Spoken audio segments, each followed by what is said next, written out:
Welcome to Melody's monologue. The things that have our attention will determine our direction.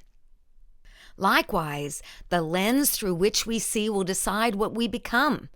When our attention and our perspectives are aligned with what we are for rather than what we are against, our life is filled with purpose and our influence for good. When we help those who are bound in oppression, we inevitably stop the oppressor's influence. Just as a small candle can light up a dark room, love will destroy the darkness of hatred, prejudice, and gossip. Becoming an instrument for the good of others automatically confronts the abuse of power. Prior to a speaking engagement several years ago, I was enjoying time with the leader of the group. As we talked, a woman entered the room to report to the leader that she was unable to accomplish a specific task that had been given to her. The leader angrily began to degrade her in front of me. He then appeared proud of himself for the strength of his authority. I became increasingly angry on the inside as I witnessed his abuse of power. I was appalled by his lack of character and his treatment of this woman. I wanted to confront him right then and there. Everything inside of me wanted to attack him.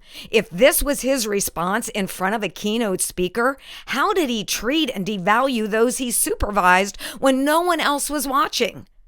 Had this moment taken place in my younger, more emotionally driven years, I would have undoubtedly said or done things I would have regretted. I could have even justified my immature and counterproductive actions as a noble endeavor, as an act of justice. My actual response, however, was to wait until I took the stage. They had invited me to speak that day, and so I chose to use my platform of influence to provide understanding of what healthy leadership looks like and our responsibility to value all of those in our spheres of influence, both those we lead and those we follow. I focused on the light rather than the darkness. I never exposed or attacked the leader or brought attention to the specific situation I witnessed earlier in that day. Instead, my words painted a picture of health and validating leadership that stirred the hearts of those present. I have learned that putting all my emotional energies into the bad would hinder my ability to do good. Publicly shaming a leader would never bring healing. I needed to model a better way, communicate a different message, and demonstrate what healthy relationships look like, both personally and professionally. You see, we can become a picture of possibility to follow. Living with personal or secondhand offense never heals. Trying to control the actions of another through fear, devaluation, threats, and slander will do the opposite. Inciting people to anger is not only counterproductive to your cause, but also harmful to those who join your movement.